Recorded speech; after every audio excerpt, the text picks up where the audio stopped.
Mga kapuso, padagos na pigmomonitor ang bagyong aghon sa laog kan Philippine Area of Responsibility. Dawa nagkusog komo sarong typhoon, nakabalyo na sa landmass ang bagyong aghon asin padagos nang nagrarayo sa nasyon.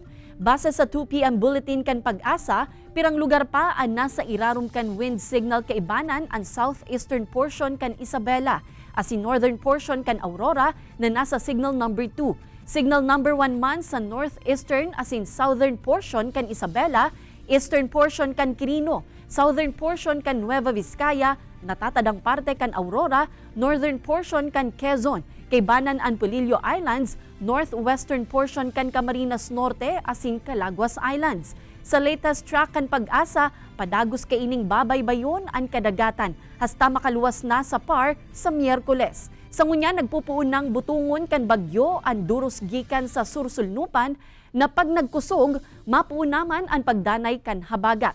Sa datos kan Metro Weather, may chance pa manin pag-uran sa Bicol Region, kabali ang Camarines Provinces, pirang parte kan Sorsogon, Masbate, asin Albay.